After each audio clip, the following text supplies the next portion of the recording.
I remember on the way to my grandparents' house, we would pass this RV dealership. It always has this huge flag, and I mean 50 feet big. Like, when I was young, I always wondered if it was one of those flags that they used to cover a football field before a game. It comforted me for some reason, and I always enjoyed that flag. Probably because it reminds me of my grandfather. See, my grandpa wanted a good life for his family, so he became a doctor. After getting his degree in the Philippines, he got married, and having two kids, he still wanted a better life for his family. So he moved to Canada and eventually ended up in the United States. My grandpa loved the US. He worked hard and got his citizenship, and worked even harder to earn his first paycheck, and of course, his first dollar is framed on the wall. He really did live the American dream.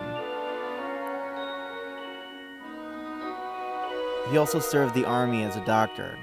He loved the US. He served his country with pride, and eventually he became a major and getting many more commendations. I remember he would always sit at the head of the table and listen to patriotic music. I wasn't really around much for my grandpa's life.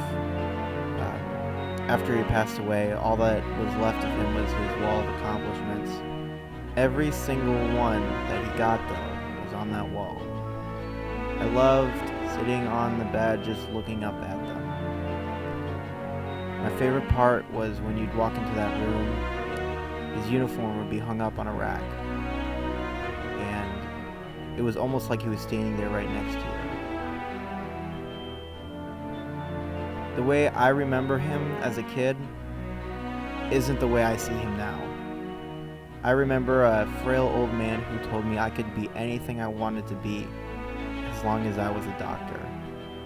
Well, I'm sorry I didn't do that, but I also remember a very patriotic man who was very proud of his accomplishments, proud of his country, and most of all, proud of his family. I look around at all of his kids and I see glimpses of him. I'm the first Abalog born in America, and that means a lot to me. When I see that flag, I think of him. When I see soldiers, I think of him. When I think of the 4th, I don't think about fireworks or barbecues. I think about his patriotism, dedication to his family, and what he did for me, so I could have a better life, so my kids could have a better life. Thank you, Grandpa. Happy 4th.